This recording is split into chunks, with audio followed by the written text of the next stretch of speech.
Assalamualaikum warahmatullahi wabarakatuh. Perkenalkan, nama saya Andri Setiawan, NIREM 0305180006 dari Prodi Agribisnis, Hortikultura dan Biofarmaka. Di sini saya akan menerangkan tentang GHP pada jahe. Potensi jahe di Majalengka. Volume permintaan global komoditas yang termasuk tanaman herbal ini termasuk meningkat. Itu terjadi seiring dengan makin berkembangnya industri makanan dan minuman yang menggunakan bahan baku jahe. Selain itu, sebagai tanaman herbal, jahe diketahui sangat bermanfaat menjadi bahan baku obat tradisional maupun fitofarmaka. Di Indonesia, jahe tumbuh di semua wilayah yang ditanam secara monokultur dan polikultur.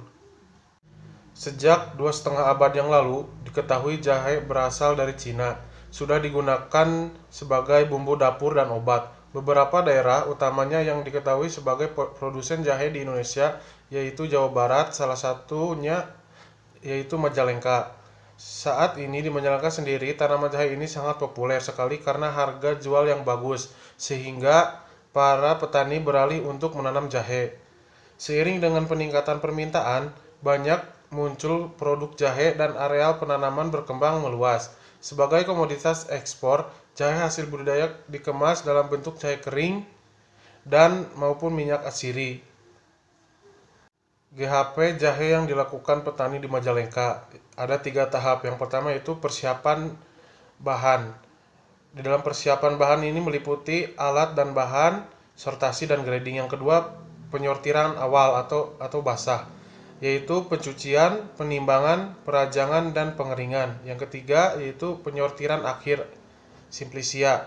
Yang pertama itu pengemasan dan pelabelan, dan yang kedua penyimpanan. Hal yang perlu diperhatikan dalam GHP pembuatan simplisia jahe. Yang pertama itu irisan atau rajangan bahan simplisia terlalu besar atau tebal sehingga sulit ditembus oleh panas. Yang kedua, suhu pengeringan terlalu tinggi dan lama pengeringan terlalu singkat. Dan yang ketiga itu adanya keadaan yang menyebabkan penguapan air di permukaan bahan menjadi jauh lebih cepat daripada difusi air dari dalam ke permukaan bahan. Akibatnya, bagian luar bahan menjadi keras dan menghambat proses pengeringan lebih lanjut. Langkah-langkah pengolahan jahe kering. Yang pertama itu persiapan bahan, yaitu pertama rimpang jahe segar dari hasil panen yang besar dan cukup umur, yaitu berumur 8-10 bulan, masih dalam keadaan segar, tidak busuk dan tidak rusak atau cacat. Yang kedua adalah peralatan, wadah, bak atau ember, sikat plastik, keranjang plastik, pisau dan tidak berkarat atas peranjang.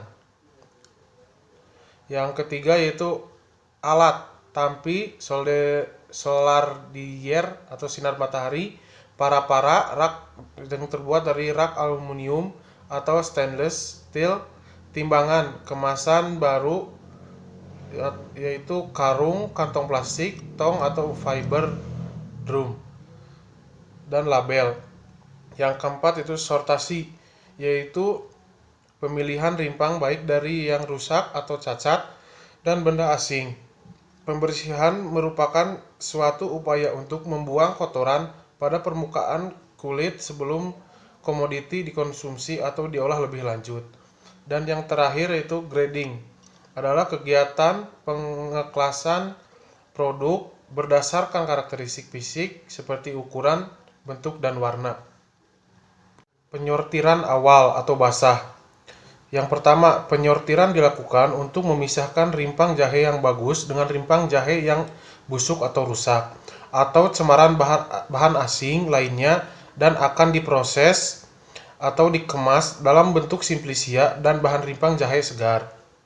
Yang kedua, pencucian dilakukan dengan sikat plastik secara hati-hati untuk menghilangkan kotoran dari hasil panen dan mengurangi mikroba yang menempel pada rimpang jahe.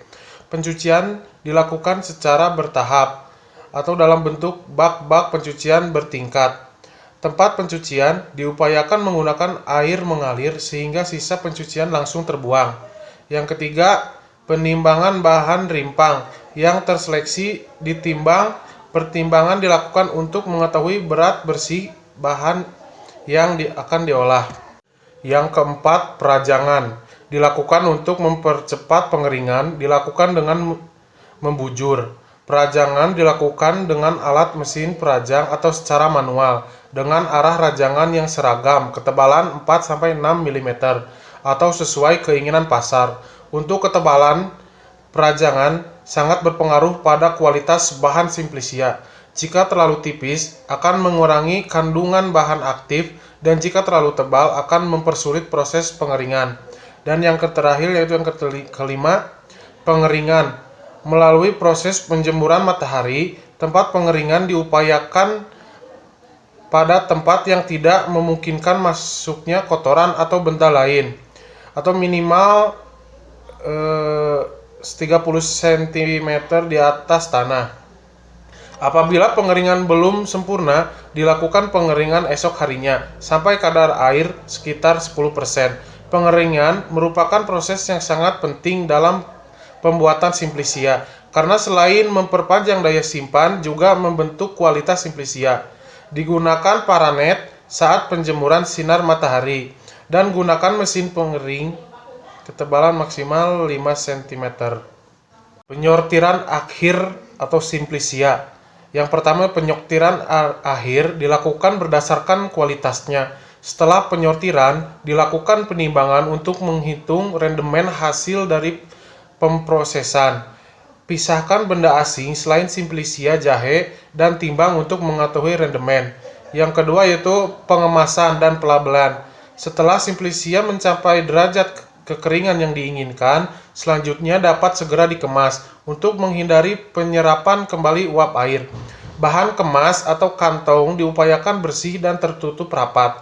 Bahan yang telah kering sempurna dimasukkan ke dalam kantong dan diberi label nama jenis simplisia.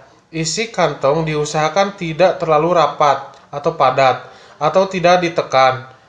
Kemasan kantong yang telah berisi simplisia kering diusahakan jangan ditumpuk-tumpuk, atau mesti ada sekat di antara tumpukan. Memperpanjang daya simpan juga menentukan kualitas simplisia.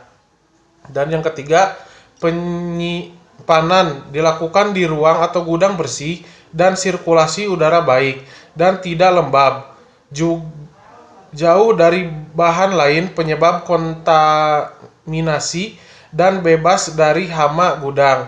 Jika penyimpanan baik dan benar, produk dapat disimpan hingga 10 bulan.